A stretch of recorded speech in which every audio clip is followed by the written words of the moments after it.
Modular buildings are the kind of LEGO purchase that can feel safe and still go wrong. The boxes look similar, the piece counts are similar, and the prices tend to cluster in the same premium tier.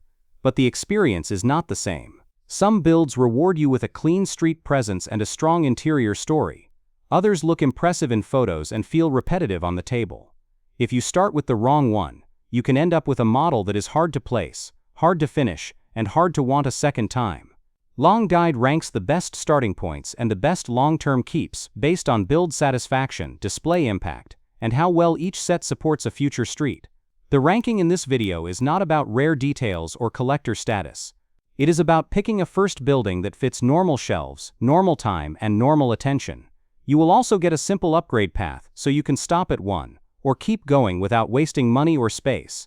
In practice, the difference between assembly square and a more specialized building like corner garage can decide whether you keep collecting or stop. Empathetic. The problem is not that modular buildings are too advanced. The problem is that they are too easy to misjudge. You might think you are buying a display piece, but discover you mainly bought a furniture puzzle with little variation. You might think you are buying a corner anchor, but discover the footprint blocks your shelf depth. You might think you are buying a town starter, but discover you bought a set that only shines when it has neighbors. A ranked list helps, but only if it is tied to your real constraint: your space, your time, your tolerance for repetition, your interest in minifig scale storytelling. The goal here is not to own every building. The goal is to choose one that makes you want the next one for the right reason. Modular buildings also attract buyers who do not want to sort parts for weeks. Some sets reward long sessions, others reward short sessions. When your schedule is tight, choosing the wrong rhythm can make a premium set feel like a chore. The fix is to match the build rhythm to your lifestyle before you pick the theme or the facade style. People often buy Bookshop because it looks friendly, then feel surprised by how much the street context matters. The guiding rule is simple. Choose your first modular for the role it will play when you own 3. Most regret happens because people shop for a single object, not a street system. Every modular has one dominant role: corner anchor, street filler, landmark centerpiece, interior showcase. If you pick a first set that is designed to be a supporting building, it will feel underpowered on its own. If you pick a first set that is designed to be a centerpiece, it can crowd out everything else.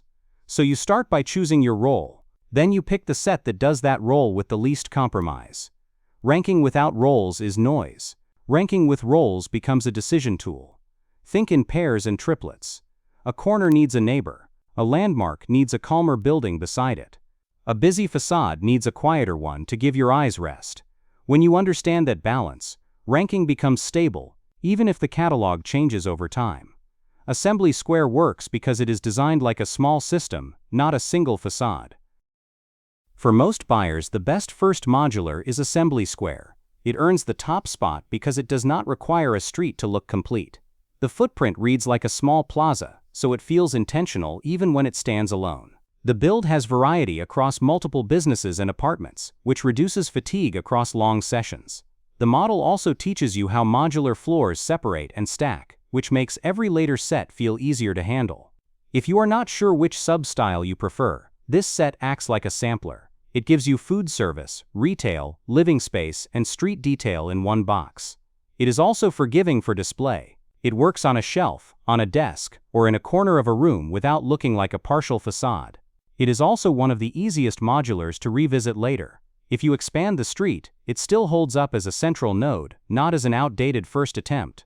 That matters for long-term value, because you do not need to replace it to improve your layout.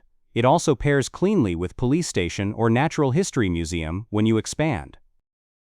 If you want your first modular to be a corner statement piece, boutique hotel is the most balanced choice. Corner buildings carry extra risk because they can dominate a shelf and force your layout decisions. This one avoids that trap by feeling elegant from both angles and by staying visually light across the upper floors.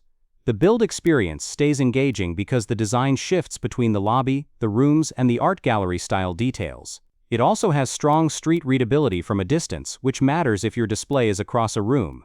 Pick this when you value exterior presence, you want a clean and calm color palette, and you prefer a build that feels like assembling architecture rather than stacking repeated wall segments. It is also a strong gift-style modular for adults, because it reads like a finished object even to someone who does not know the theme.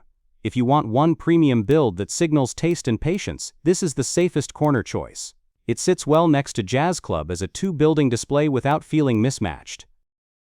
The best build experience for many adults is Jazz Club, because it has frequent changes in technique and purpose. You move from stage elements to seating, from facade work to rooftop structure, and the set keeps giving you new micro-goals. That variety matters when your build sessions are short. It lets you stop at natural milestones and still feel progress. It also has an interior that reads clearly even when you do not remove floors often, which makes it more satisfying as a daily display piece. Choose this if you want the building to feel alive. You enjoy story details and you want a model that looks warm without relying on a crowded street around it. Another advantage is pacing. The set gives you interior payoffs early, so you do not need to wait until the roof is on to feel satisfied.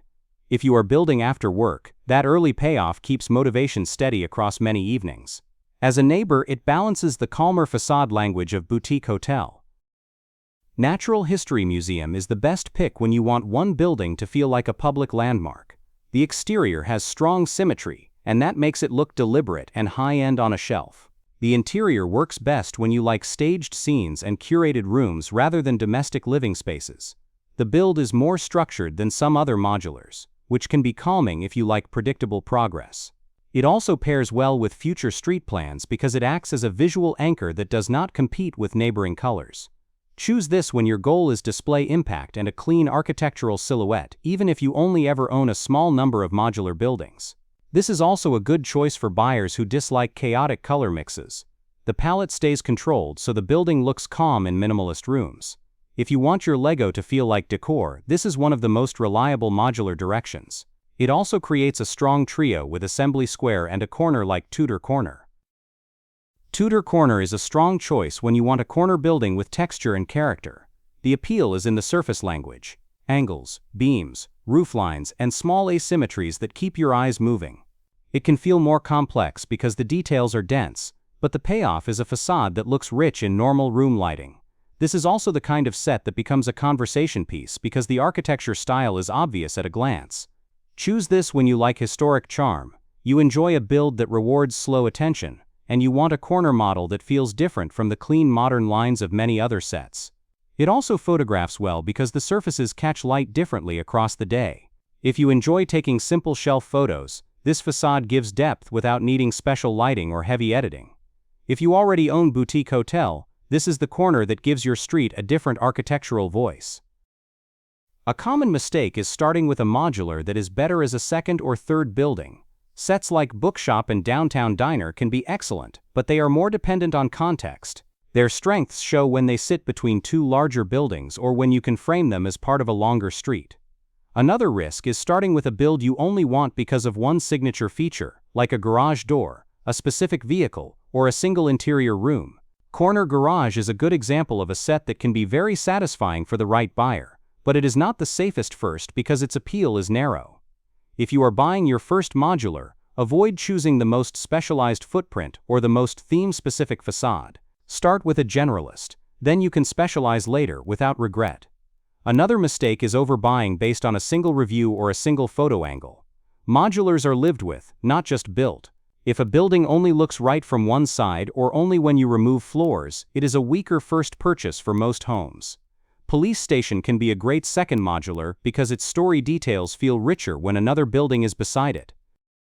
Here is the practical ranking logic in one sentence. Start with Assembly Square unless you already know you want a corner centerpiece. Then choose Boutique Hotel, or a character corner like Tudor Corner. If your main goal is build variety and interior story, choose Jazz Club. If your main goal is a clean landmark presence, choose Natural History Museum. If you want the newest style of modular that feels like a small district rather than a single building, Shopping Street is the upgrade step after you understand your preferred footprint. The right first choice is the one that you can place in your home immediately, finish without fatigue, and still want to look at a week later. That is how you protect the second purchase. When you follow that logic, the collection stays flexible. You can pause for months and restart without feeling that your street has gaps you must fill immediately. That is the right mindset for a long-term LEGO hobby. If you already own Jazz Club and Natural History Museum, Shopping Street becomes the clean next step for a district feel. Your next step is to plan your second modular before you buy the first. Decide whether you want a street line, a corner pair, or a 3-building block with a landmark in the middle. Then leave physical space for base plates, lighting, and dust access. A modular display that is hard to clean or hard to reach will become a burden, and that leads to selling sets you still like. If you want a simple path, build a generalist first, add a corner second, then add one landmark third. When you do that, every purchase has a role, and the collection stays coherent even when you stop at 3. Watch the next video in this series for the starting strategy that matches your space and your time. In the description you will find links to the ranked sets, plus a simple checklist for measuring your shelf depth and safe reach distance. Use that checklist first, then choose the building that matches your role. That is the whole system. If you start with Assembly Square, your second pick can be Boutique Hotel for a corner, or Jazz Club for build variety, depending on your preference.